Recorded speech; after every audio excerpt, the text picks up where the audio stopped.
Hello friends, कैसे हैं आप लोग सब? फाइन। चलिए, तो बच्चों हम लोग कोऑर्डिनेशन कंपाउंड्स की बात कर रहे थे। प्रीवियस वीडियो में आपको ध्यान है तो हमने नॉमेनक्लेचर स्टार्ट कर दिया था। तो आज की वीडियो अगर आप देखते हैं तो उससे पहले आप प्रीवियस वीडियो जरूर देख लीजिएगा। उसका आपका लिंक कहाँ है, अपने डिस्क्रिप्शन में मिल जाएगा। प्रीवियस वीडियो में हमने नॉमेनक्लेचर में आपको कहाँ तक बता दिया था, लिगेंड्स के नाम कैसे लिखते हैं, अपने मेटल के नाम कैसे लिखते हैं अगर वो कैटायनिक कॉम्प्लेक्स में है या एनायनिक कॉम्प्लेक्स में है। फिर हमने आपको बता दिया था अगर हमने नाम दिया हुआ है तो उसके फॉर्मूला कैसे बनाते हैं। आज बच्चों हम किसकी बात करेंगे? आज हम बात करेंगे कि अगर आपको फॉर्मूला दिया हुआ है तो उससे हम नाम किसी भी कोऑर्डिनेशन कंपाउंड का कैसे बनाते हैं, कैसे लिखते हैं। ठीक है, तो मैं डॉक्टर संगीता गुप्ता, बने रहिए मेरे साथ चैनल में केमिस्ट्री डेज में। चलिए बच्चों हम शुरू करते हैं। तो बच्चों आपको थोड़ा सा ध्यान है, प्रीवियस वीडियो में हमने कुछ बताया था आपको कि अगर हमने आपको नाम दिया हुआ है तो उसका फॉर्मूला आपको बनाना है। उसके कुछ रूल्स थे, वो रूल्स आपको याद है अच्छे से? वो रूल्स लिखवाए भी थे हमने आपको और उससे आपने फॉर्मूला डिड्यूस कर लिया था। अब अगर आपको फॉर्मूला दिया है तो उससे हम नाम बनाएंगे, उसके भी कुछ रूल्स हैं। वो रूल्स हम एक एक करके देख लेते हैं और एग्जाम्पल्स देख लेते हैं। बहुत सिंपल है बच्चों, हमने आपको पहले भी कहा था ये क्वेश्चन जरूर आते हैं, तो इसको बहुत ध्यान से समझने की कोशिश कीजिए। ठीक है, तो हम रूल्स देख लें इसके। चलिए रूल्स देख लिए। देखिए फर्स्ट रूल इसका है, बहुत सिंपल रूल है। ligands आर नेम्ड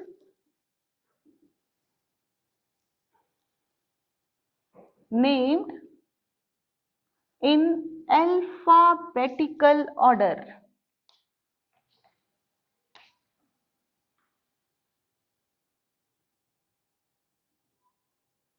Order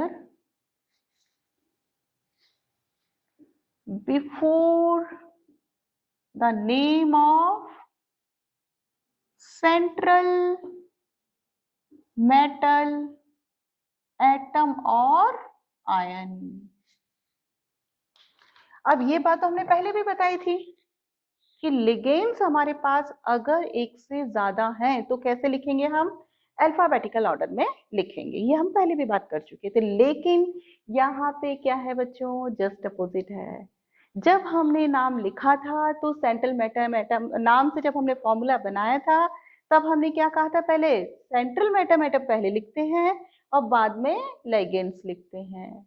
लेकिन यहाँ हम क्या कह रहे हैं, जब हम फॉर्मूले से नाम लिख रहे हैं तो पहले लिगेंड्स लिखेंगे, वो भी अल्फाबेटिकल ऑर्डर में, और उसके बाद मेटल एटम लिखेंगे। क्लियर? समझ में आ गया फर्स्ट रूल? करें सेकंड रूल की बात। चलिए अब देखिए सेकंड रूल क्या कहता है। सेकंड रूल ये कहता है prefix di tri tetra etcetera indicate the number of individual ligands. यदि लाइगेंड्स हमारे पास एक से ज्यादा हैं तो हम क्या यूज करेंगे? डाई ट्राई टेट्रा पेंटा, इस तरह से यूज करेंगे। सेम टाइप का लिगेंड अगर हमारे पास एक से ज्यादा है, ये क्या नंबर शो कर रहा है आपके? वो जो पर्टिकुलर इंडिविजुअल लिगेंड है उसका नंबर शो कर रहा है कि वो कितने हैं, 2 हैं, 3 हैं, 4 हैं, कितने हैं, तो वो उनका नंबर शो कर रहा है। अब इन एक बात और है बच्चों, अगर हमारे लिगेंड्स में आपका इटसेल्फ ही अगर न्यूमरल आ रहा है, जैसे ट्राइफेनाइल फॉस्फीन PPS3 होता है, PPS3 है, कैसे बोलेंगे आप इसको? ट्राइफेनाइल फॉस्फीन। EN क्या बोलते हैं आप इसको? Ethane 1,2 diamine. ये हम पहले बता चुके थे इसलिए बार बार डिस्कशन की जरूरत नहीं है, प्रीवियस वीडियो में हम ये बात कर चुके थे। इसको क्या बोलेंगे अपन? Ethane 1,2 diamine. ठीक है, तो हम ये कह रहे हैं अगर हमारे लाइगेंड्स में ही न्यूमरल आता है तो हम डाई ट्राई तो यूज कर नहीं सकते ना, क्योंकि हम कंफ्यूज हो जाएंगे। तो हम क्या करेंगे, उसकी जगह प्रीफिक्स क्या यूज करेंगे, बिस, ट्रिस। और क्या यूज करेंगे अपन, बिस, ट्रिस, टेट्राकिस,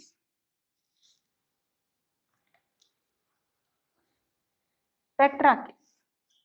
इस तरह से हम इसको यूज करेंगे। कब, जबकि हमारे लाइगेंड में इटसेल्फ ही न्यूमरल आता है। तो base, trace, tetrakis etcetera used for the ligands. कौन सा लाइगेंड्स हैं, जिनमें कि इटसेल्फ ही आपके न्यूमरल्स आते हैं। क्लियर, ठीक है। इसके देखो एक एग्जांपल देख लेते हैं हम। देखिए इसमें कैसे लिखेंगे आप इसको देखिए, डाई क्लोराइडो। अब क्लोराइडो क्यों लिखा ये आपको पहले पता होना चाहिए, हमने पहले बता दिया। तो हम क्या लिखेंगे इसको, die क्लोराइडो।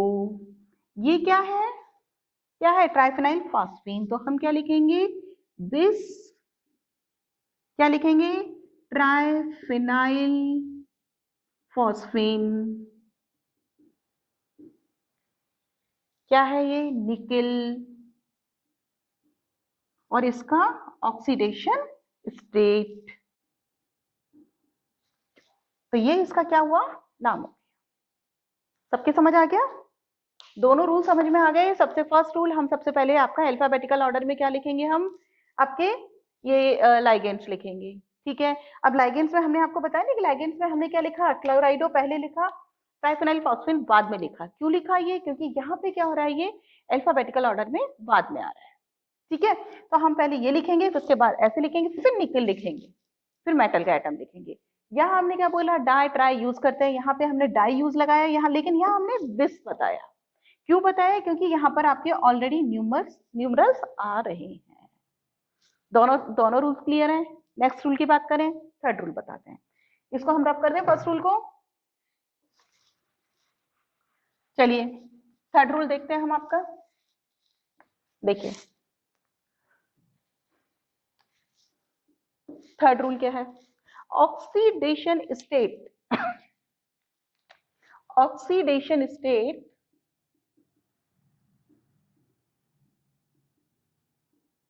of metal indicate by Roman numbers and enclosed in parenthesis। क्या मतलब हुआ, सेंट्रल मेटल एटम और ये जो आयन है, इससे कंफ्यूज मत हो जाना। सेंट्रल मेटल एटम या आयन है, उसका आपका ऑक्सीडेशन स्टेट जो है वो रोमन नंबर में लिखेंगे हम, 1 2 3 जो लिखते हैं अपन रोमन नंबर से लिखेंगे, और पैरेंथेसिस में उसको इनक्लोज करेंगे। जैसे हमने इसमें लिखा है ना, हमने ये जो निकेल है, निकेल का ऑक्सीडेशन स्टेट किस में लिखा है हमने, रोमन नंबर्स में। और निकेल ये जो ऑक्सीडेशन स्टेट निकाला हमने पहले भी बताया था आपको, अभी भी बता देते हैं चाहे तो। इसका ऑक्सीडेशन अगर स्टेट हम निकालेंगे तो कैसे निकालेंगे, आता है आप लोगों को निकालना। निकेल का हमने एक्स मान के चले, Cl का -1 होता है, तो यहाँ क्या होगा, -2, 0 इक्वल टू 0। तो x क्या हो गया, 2। -2 को उधर ले जाएंगे तो क्या हो जाएगा, 2। तो निकल पे कितना आया, 2 आ गया। ठीक है, ये रूल क्लियर है आपके। नेक्स्ट बात करें, चलो इसको नेक्स्ट वाले को हम सेकंड वाले रूल को रब करते हैं। आप देखिए नेक्स्ट रूल ये है आपका बच्चों, फोर्थ। नेक्स्ट रूल हमने पहले भी बताया था आपको कि सेंट्रल मेटल एटम अगर कैटायनिक कॉम्प्लेक्स में आता है तो उसका नाम हम एज इट इज देते हैं, लेकिन अगर एनायनिक कॉम्प्लेक्स में आता है तो उसका नाम के आगे हम क्या लगा देते हैं, 8 लगा देते हैं। ये हम पहले लिखवा चुके थे, पूरा मेटल भी लिखवाए थे, मेटल के आगे उनके नाम भी लिखवा दिए। जैसे आयरन है, आयरन अगर कैटायनिक कॉम्प्लेक्स में आता है तो क्या नाम होगा इसका, सिंपल आयरन। और अगर एनायनिक कॉम्प्लेक्स में आएगा तो नाम क्या हो जाएगा उसका, फेरेट। जिंक है तो zinc as it is anionic में आ जाएगा तो जिंकेट। ये हम पहले ये वाला रूल बता चुके थे, सेम लगेगा यहाँ। ठीक है, next rule fifth, cation, the cation named first in both positively or negatively charged complex. आपके अगर नेगेटिवली चार्ज और पॉजिटिवली चार्ज कॉम्प्लेक्सेस हैं, दोनों के दोनों कोऑर्डिनेशन एंटिटीज हैं, तो हमने उसमें कैटायनी का नाम पहले लिखेंगे। ये सिंपल सा है। इसको एक और एग्जांपल से समझ लेंगे। थोड़ा सा हम इसको समझने की कोशिश करो। एक एग्जांपल ले लेंगे, बुक में भी दिया हुआ है आपके। ये देखिए, ये कोई कोऑर्डिनेशन कंपाउंड है।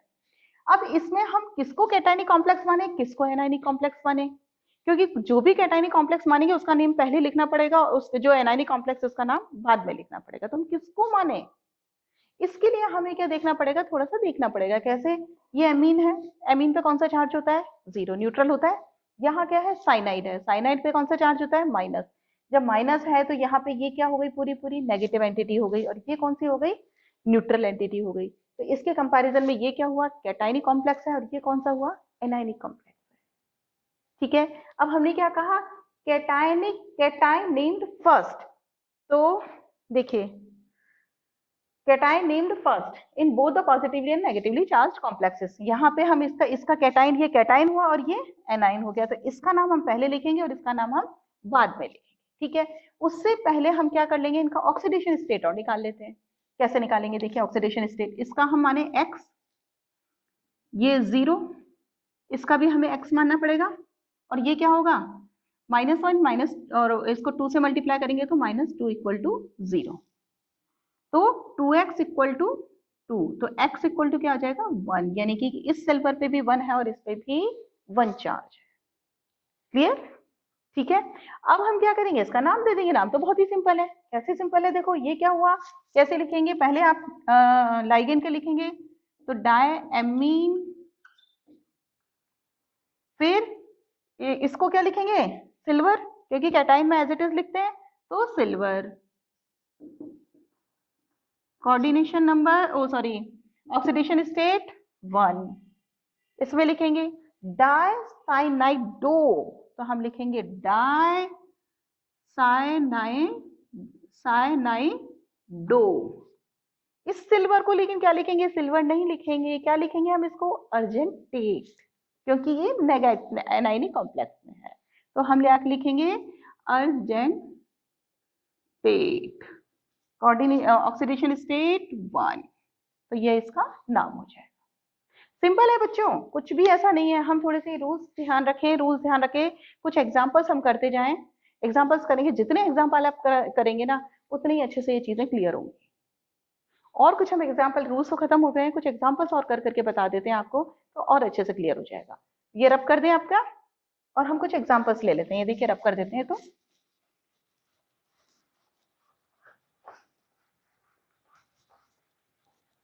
और कुछ एग्जांपल्स हम ले लेते हैं।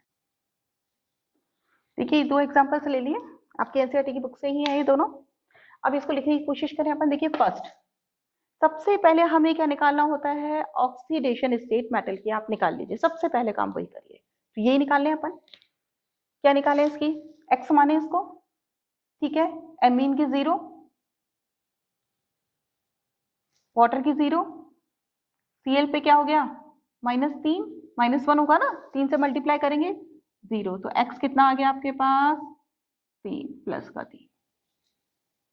ठीक है, अब नाम लिखें। नाम कैसे लिखोगे, देखो हमने कहा ना, सबसे पहले अल्फाबेटिकल ऑर्डर में लिखेंगे। एमीन है और एक्वा है, ठीक है, क्या आएगा, एमीन पहले आएगा, तो हम क्या लिखेंगे इसका, एमीन, फिर ट्राई, एक्वा, क्रोमियम, क्रोमियम नहीं आएगा, क्रोमेट नहीं आएगा, क्यों नहीं आएगा, क्योंकि कैटायनिक में है। फिर रोमन नंबर्स में ऑक्सीडेशन स्टेट, पैरेंथेसिस में हमने इसको क्लोज किया, देन क्लोराइड, खत्म। सिंपल सा नाम है, कुछ भी नहीं है बच्चों। इसको बहुत ध्यान से समझने की कोशिश करो, कुछ नहीं है इसमें। देखो, वही हम सबसे पहले ऑक्सीडेशन स्टेट निकालें, घबराने की जरूरत नहीं है, कुछ नहीं है। ये क्या है, इथेन 1,2 डायमीन है, और क्या है यहाँ पे, कैसे लिखोगे, देखो ऑक्सीडेशन स्टेट एक्स, इसकी 0 प्लस 0। अब एक चीज और है, ये पूरा की पूरा जो है वो 2 से आपका क्या हो रहा है, मल्टीप्लाई हो रहा है। ऑल्ट वाइज है ना, तो पूरी पूरी को हमें 2 से मल्टीप्लाई करना पड़ेगा। 2 से करना पड़ेगा तो हम यहाँ क्या करें, कोबाल्ट को 2x कर दें। अब 0 को 2 से करेंगे तो भी 0 ही है वो, तो यहाँ हम करें या नहीं करें कोई फर्क नहीं पड़ता। फिर प्लस सल्फेट, सल्फेट पे कितना चार्ज होता है, -2 होता है। -2 और 3 मल्टीप्लाई बाय 3 किया, कितना आ गया, -6। तो हम क्या लिखेंगे यहाँ पे, प्लस की जगह -6। 2x इक्वल टू 6 और x इक्वल टू 3। नाम लिख दें, बताओ कैसे लिखेंगे हम यहाँ पर। ये क्या है, इथेन 1,2 डायमीन है, तो क्या लिखे हम यहाँ पे, ट्रिस, ट्रिस इथेन 1,2 डायमीन। फिर क्या आएगा, कोबाल्ट, रोमन नंबर्स में ऑक्सीडेशन स्टेट, देन सल्फेट। ठीक है, क्लियर। अब हम ये कहें, आप ये कहें कि मैडम ये तो ठीक है, लेकिन हम अगर नाम से आपका इसका फॉर्मूला बनाएंगे तो बड़ी टिपिकल हो जाएगा कि हम 2 कैसे लगाएंगे यहाँ पे।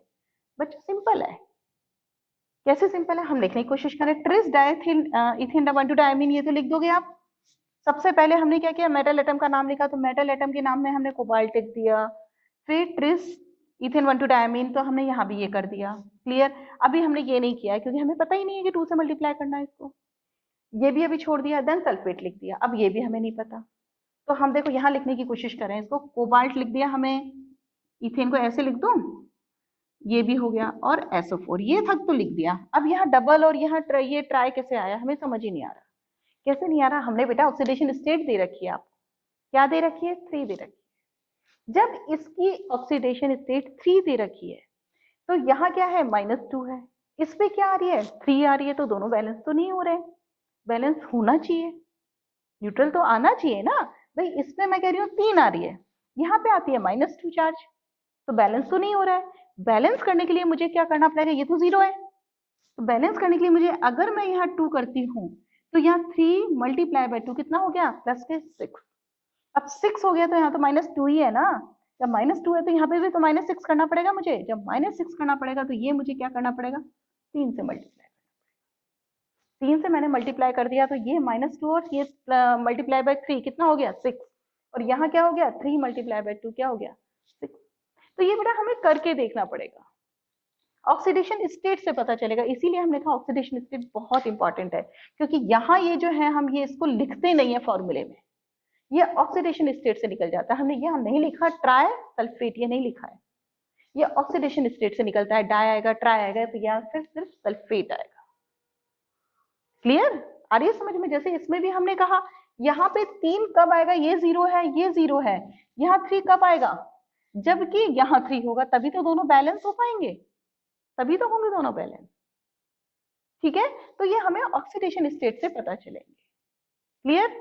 आपके इंडेक्स क्वेश्चंस और दे रखे हैं कई सारे आपके, तो वो हम एक बार फटाफट कर लेते हैं यहाँ पर, तो उसको और देख लीजिए। इनको तो हम रब कर लेते हैं, एक बार मैं लिख देती हूँ सबको और फिर हम कर लेते हैं उनको, तो और आपके क्लियर हो जाएंगी चीजें। ये देखो, हमें आपके इंडेक्स क्वेश्चन के कुछ एग्जांपल्स लिख ले हैं, इसको हम एक एक को समझने की कोशिश करेंगे। सबसे पहले तो हमने आपको क्या बताया था, दूसरा पहले लेते हैं हम, कि सबसे पहले तो हम क्या निकालेंगे, इसकी ऑक्सीडेशन स्टेट निकालेंगे। तो ऑक्सीडेशन स्टेट हर एक की निकाल लें अपन, इसमें निकाल लें। क्या नाम क्या होगी, देखो एक्स ले लिया हमने, ये NH3 पे 0 Cl -1, ये क्या है NO2, NO2 पे भी क्या आ जाएगा, नाइट्राइट है, -1 इक्वल टू 0, तो x इक्वल टू क्या आ जाएगा, 2, प्लस का 2 आ जाएगा। हाथ के हाथ इसका नाम लिख दें, दूसरे पेन से लें हम, ये लीजिए इसका नाम लिख देते हैं। क्या नाम लिखेंगे, देखो इसका यहाँ पे लिखे, क्या लिखे, सबसे पहले हमें लाइगेंड लिखेंगे। लाइगेंड लिखेंगे तो डायमीन क्लोराइडो, फिर क्या आएगा, नाइट्राइटो। ठीक है, नाइट्राइटो और प्लेटिन। कैसे लिखें, लिख दो इसको, ये ऐसे कैसे लिख दो, डायमीन, ठीक है, क्लोराइडो, क्लोराइडो के बाद नाइट्राइटो एन से जुड़ा हुआ है तो एन लिख दें हम यहाँ, और फिर प्लेटिनम, और कितना है ऑक्सीडेशन स्टेट 2। सिंपल, आ गया समझ में। इसका देखिए यहाँ पे हम ये देखें के निकाले, क्या आएगा x 3x, क्रोमियम सॉरी +1 होता है इसका क्रोमियम का, +1 तो 3 +1 multiply by 3 plus x, oxalate है, ऑक्जेलेट पे कितना चार्ज होता है -2 multiply by 3 -6, x equal to कितना आ गया बच्चों 3। लिख देना, बहुत सिंपल था। क्या लिखेंगे बताओ जरा, पोटेशियम, ट्राई पोटेशियम नहीं लिखेंगे, पोटेशियम लिखेंगे। क्यों लिखेंगे, हमें अच्छे से पता है यहाँ पर हम कभी भी ट्राई डाई नहीं लिखते हैं स्पेक्ट्रेटर आयंस में, तो हम क्या लिखेंगे सिंपल पोटेशियम। ठीक है, दिख रहा है बच्चों, नहीं है तो मैं बोलती भी जा रही हूँ, पोटेशियम। फिर क्या लिखेंगे लाइगेंड्स का नाम, तो क्या आ जाएगा ट्राई ऑक्जेलेटो, ऑक्जेलेटो। फिर क्रोमियम नहीं आएगा, क्या लिखेंगे क्रोमेट। क्यों लिखेंगे, एनायनिक कॉम्प्लेक्स में है, क्रोमेट, ऑक्सीडेशन स्टेट 3। आ गया समझ में, करें नेक्स्ट। चलिए बहुत सिंपल है बच्चों, यहां देखो ऑक्सीडेशन स्टेट निकाले हम इसकी x, -2 0 -1, कितना आ गया x इक्वल टू कितना आ गया 3।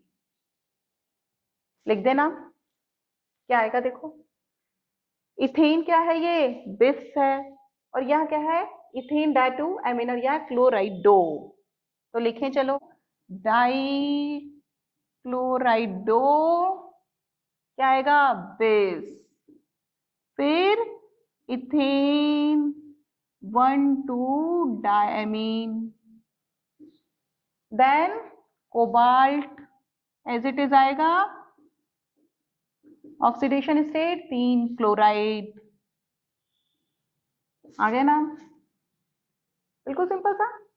इसमें बताओ वही ऑक्सीडेशन स्टेट निकालें, क्या निकालेंगे x, फिर 0, कार्बोनेट पे कितना होता है, कितना होता है -2, -2 है तो कितना आएगा -2, और ये क्लोराइड का -1, x कितना हो गया प्लस का 3। लिखो नाम बताओ, पेंटा एमीन, पेंटा एमीन, कार्बोनेटो,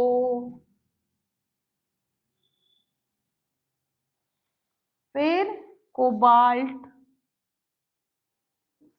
कितना है कोबाल्ट पे चार्ज 3,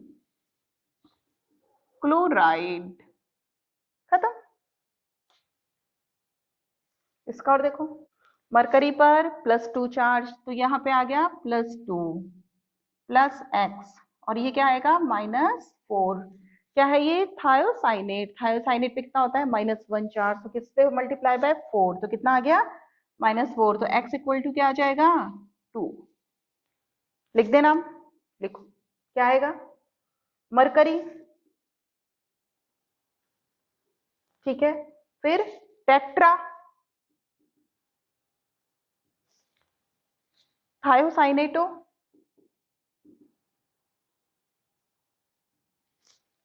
देन कोबाल्टेट, कितना 2। ठीक है, ऐसे ही बच्चों और भी जितने एग्जाम्पल्स हैं सब करो, बहुत सिंपल है, जितने आप हाथ से लिख के करोगे उतना ही समझ में आएगा। यहाँ आपने लिख दिया, आप हमने लिखा और आपने उसका एज इट इज डिक्टेट कर लिया, उसे समझ में नहीं आएगा, खुद अपने से करो तभी समझ में आएंगे। क्योंकि ये इंपॉर्टेंट इसलिए क्योंकि इसके न्यूमेरिकल इसके क्वेश्चन जरूर आते हैं, चाहे नीट ले लो, जेई ले लो, या आपके एनसीईआरटी ले लो, आपके यानी कि सीबीएसई ले लो, क्वेश्चन जरूर आएंगे, तो इसलिए इसको बहुत अच्छे से करो और इसमें फुल मार्क्स मिलते हैं। ऑक्सीडेशन स्टेट सही निकालो तभी होगा, आपने सारा नाम सही लिखा है लेकिन ऑक्सीडेशन स्टेट गलत लिखी तो पूरा क्वेश्चन ही गलत हो जाएगा। ठीक है, आई थिंक आज के लिए सफिशिएंट है ये। इसको बहुत अच्छे से प्रैक्टिस करना। फिर भी कोई प्रॉब्लम है तो आप कमेंट बॉक्स पे कमेंट्स कर सकते हो। समझ में आ रहा है? ठीक है, तो समझ में आ रहा है तो बहुत अच्छी बात है बच्चों। लाइक करो, शेयर करो और चैनल को सब्सक्राइब करो। Okay, thank you.